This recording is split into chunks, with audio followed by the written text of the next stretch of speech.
Today I want to talk about prestige, whether or not you should really care, kind of how you should allocate your signature stones and stuff, and my take and perspective on that. As someone who's actively sought to allocate my signature stones to chase prestige and a prestige chaser, I kind of want to maybe alleviate some stress from people who are trying to min-max their resources, / maybe give a positive outlook on prestige and its place in the game, because I know it can be a love-hate relationship or just a hate-hate relationship for a lot of people. So that said, this video might be long and ranty, so I'll give you the long and short of it. Essentially, if you're a pay-to-win player, I don't know why you're here. Thanks for the support, but you probably shouldn't care because you're probably pushing rank 3 6 stars, and prestige is a whole different kind of race for you.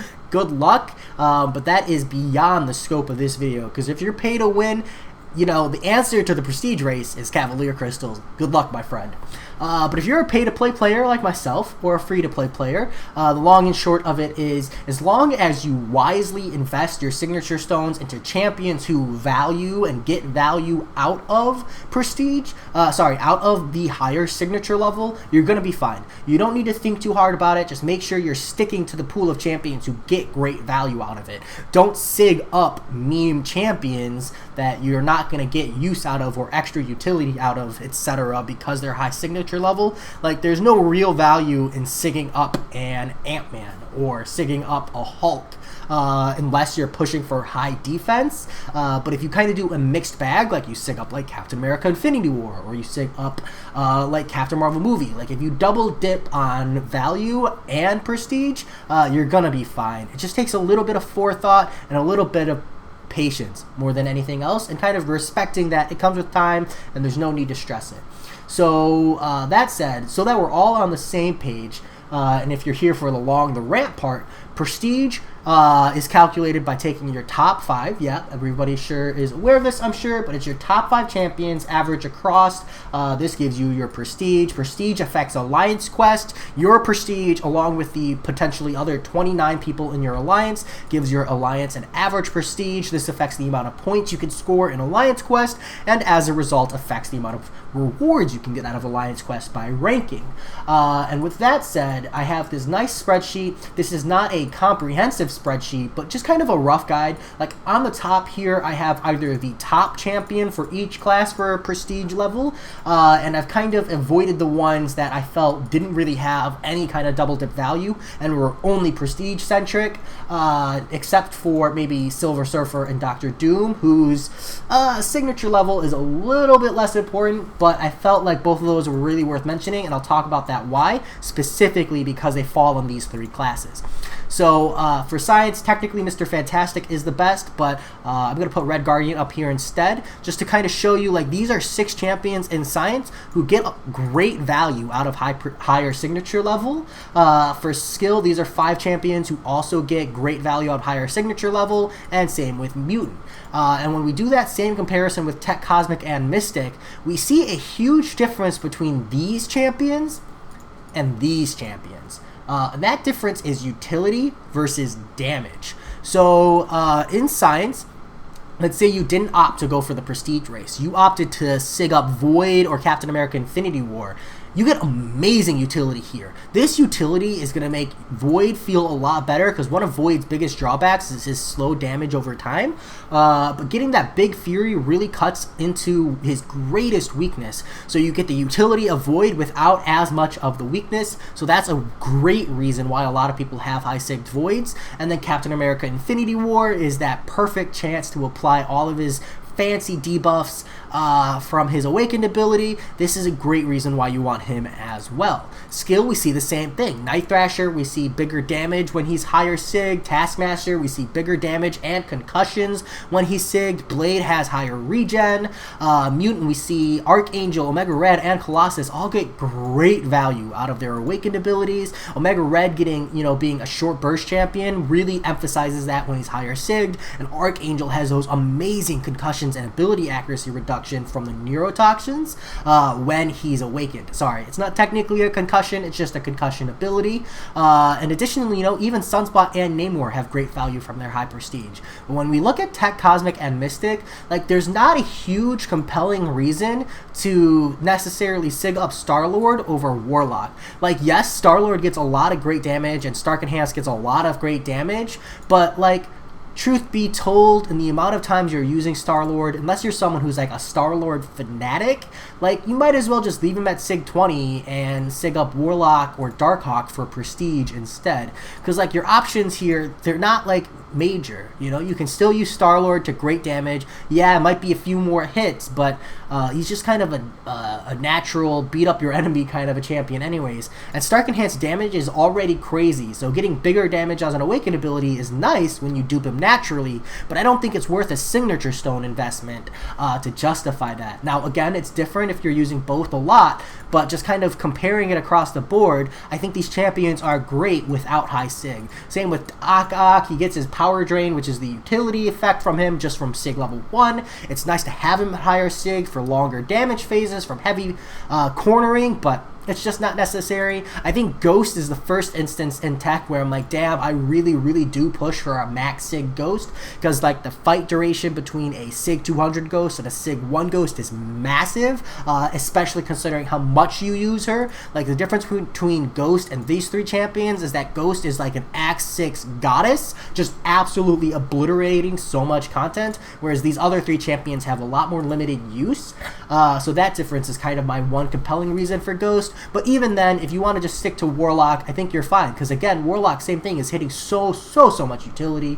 And then Darkhawk would be mostly just a prestige champ, because while he does get great value out of his Awakened ability, he falls off a little bit in the later stages of the game. Moves me to Cosmic.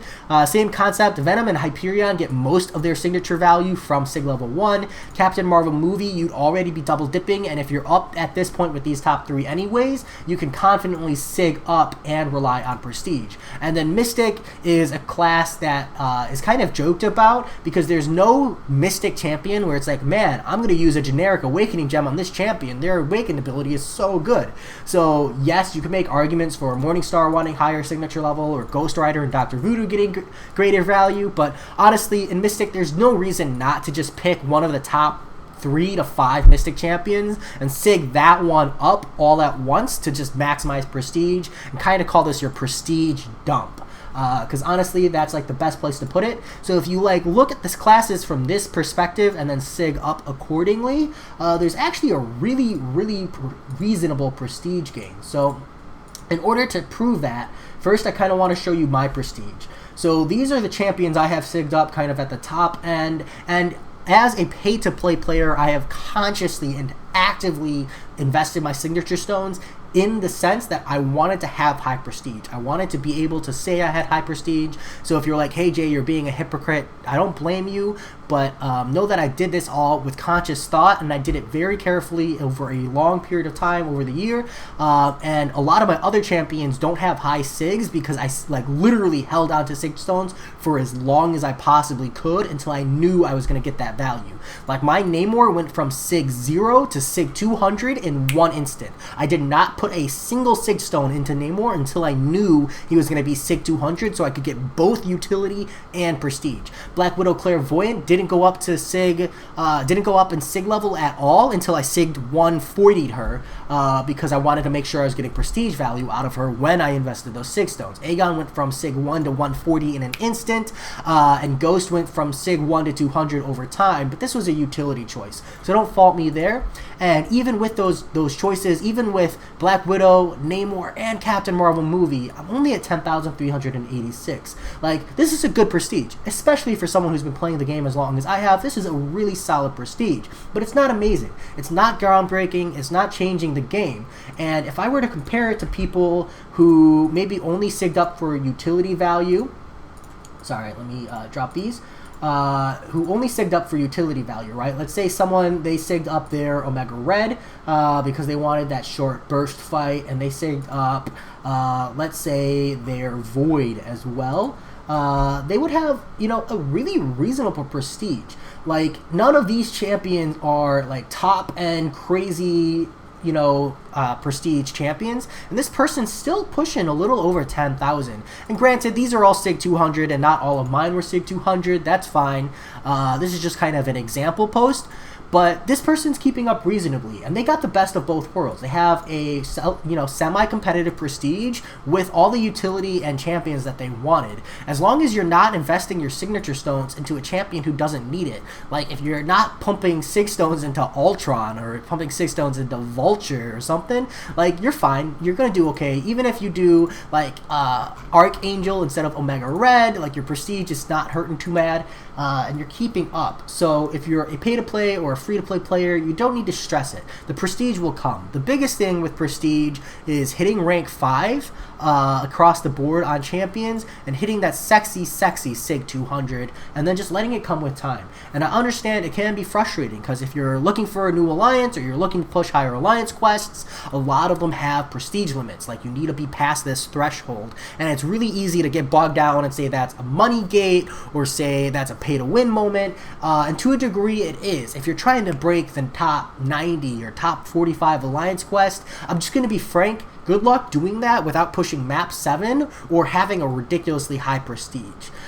Because honestly, you're just playing with the people who are legitimately putting money into the game, and that's what prestige is. Prestige is a way for Kabam to kind of inflate the value of champions and deals like signature stone bundles and get more money out of them. So if you're a free-to-play player and you're upset about prestige and you're upset about your inability to keep up because signature stones aren't readily available for free in the game, don't think of it as I can't keep up and therefore I can't do this in Alliance Quest. Think of it as there are 1,000 or 2,000 or X hundred people in the game who are buying every signature stone deal, keeping this game alive. They're part of the reason the game is pushing forward, and I get to play this game and I can sig up my utility champion and still stay relatively competitive. I can still push map 6 alliances. I can still push map 5 alliances. And as map 5, 6, and 7 become more accessible and Kabam, if ever for some reason, fixes Alliance Quest and makes map 7 fun instead of just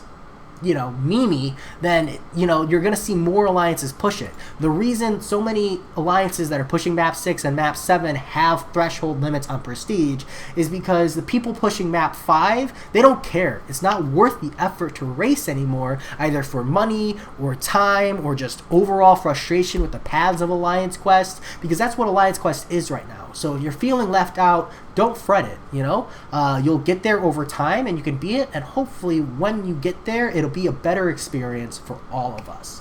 And then kind of leaving on one last point for those of you who are free to play or moderate pay to play is just like a huge reminder that we're no longer in a 5-star meta when it comes to prestige race. I still personally think we're in a 5-star meta for the most of the game. Most people aren't looking at a 6-star roster, but when we're talking strictly prestige, I have here the top 3 6-star prestige champions, all just at 660. Like, this isn't even a high sig for a 6-star, just at 660.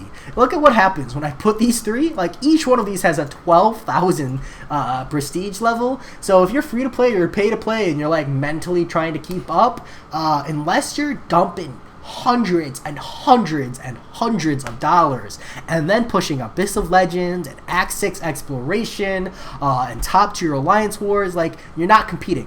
You're just not. This is the reality that is part of the game, and there's nothing wrong with that. Personally, as someone who is a prestige chaser, as someone who is actively looking to have the highest prestige he possibly can within reason, this doesn't bother me. And I'm hoping it doesn't bother you either. That's kind of the point of this video, kind of give you a little bit of stress relief, point out the champions or some of the champions who really want higher sig and give you an idea of where to dump your 6 stones, and kind of just help with that pressure, help with that prestige chase. That said, as always, I hope you guys had a great time, and I'll talk to you all later. Peace.